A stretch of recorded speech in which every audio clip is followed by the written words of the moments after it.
Hello बच्चों, कैसे हो आप। आज हम कक्षा 6 विज्ञान की वर्कशीट 25 हल करेंगे जो कि 30 दिसंबर 2020 की है। आज की वर्कशीट का टॉपिक है सजीव एवं उनका परिवेश, जीवों की विशेषताएं।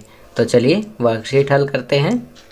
क्या भोजन सभी की आवश्यकता है?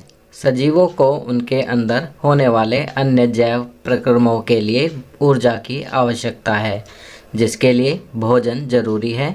भोजन वृद्धि में सहायता करता है। इसी प्रकार पौधे भी वृद्धि के लिए अपना भोजन प्रकाश संश्लेषण प्रक्रिया के द्वारा करते हैं।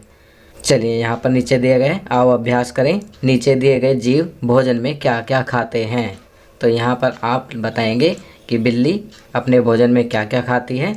तो बच्चों, बिल्ली दूध, मांस और रोटी खाती है।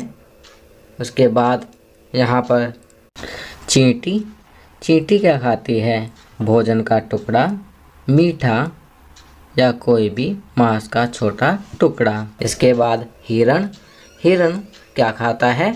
घास। तो यहाँ घास लिखेंगे। चलिए आगे बढ़ते हैं। क्या सजीवों में वृद्धि होती है? सभी सजीवों में दिन प्रतिदिन वृद्धि होती है। वृद्धि के रूप में सजीवों के आकार में बदलाव आता है। अब यहाँ पर प्रश्न दिया गया है, किन्हीं 5 चीज़ों के नाम लिखें जिनमें वृद्धि नहीं होती। तो यहाँ पर हमें निर्जीव वस्तुएं लिखनी है, क्योंकि निर्जीव वस्तुओं में वृद्धि नहीं होती। तो यहाँ पर हम लिखेंगे मेज, कुर्सी, किताब, पेन, बक्सा। बच्चों, आप इन चीज़ों के अलावा भी अन्य कोई भी 5 चीज़ें लिख सकते हैं। चलिए आगे बढ़ते हैं। सभी सजीवों में क्या श्वसन होता है? श्वसन सभी सजीवों को जिंदा रहने के लिए आवश्यक है। ग्रहण किए गए भोजन से श्वसन के द्वारा ही हमारे शरीर को ऊर्जा मिलती है। कुछ जंतुओं में गैस आदान प्रदान का तरीका भिन्न होता है, जैसे केंचुआ त्वचा द्वारा सांस लेता है। मछली गिल्स की सहायता से जल में घुली ऑक्सीजन को अवशोषित कर लेती है। इसी प्रकार पौधे भी गैसों का आदान प्रदान मुख्यतः पत्तियों द्वारा करते हैं। पत्तियों में छोटे छोटे छिद्र होते हैं, जिनसे वायु अंदर आती है तथा ऑक्सीजन बाहर निकालते हुए कार्बन डाइऑक्साइड का प्रयोग करती है।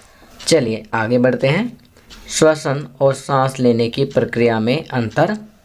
तो यहाँ पर श्वसन और सांस लेने की प्रक्रिया में अंतर बताया गया है। सांस लेने की प्रक्रिया कोशिकाओं और पर्यावरण के बीच गैसों के सांस लेने और छोड़ने की एक जैविक प्रक्रिया है। श्वसन एक रासायनिक प्रक्रिया है जो कोशिका के भीतर ही होती है। अब यहाँ पर प्रश्न है, सांस लेना एक डैश प्रक्रिया है जबकि श्वसन एक डैश प्रक्रिया है। तो पहले खाली स्थान में हम लिखेंगे जैविक।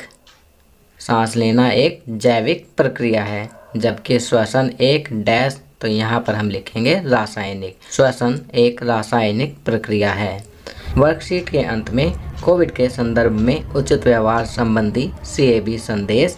कोविड-19 के विरुद्ध लड़ाई में सुरक्षित रहने के लिए मास्क पहने। तो बच्चों, ये वर्कशीट यहाँ कंप्लीट होती है। अगर ये वीडियो आपको अच्छी लगी तो इसे लाइक एंड शेयर ज़रूर करें। अन्य विषयों पर बने हमारे लेटेस्ट वीडियोस को देखने के लिए चैनल को सब्सक्राइब करना ना भूलें और देखते रहिए हमारा channel knowledge kingdom. Thank you.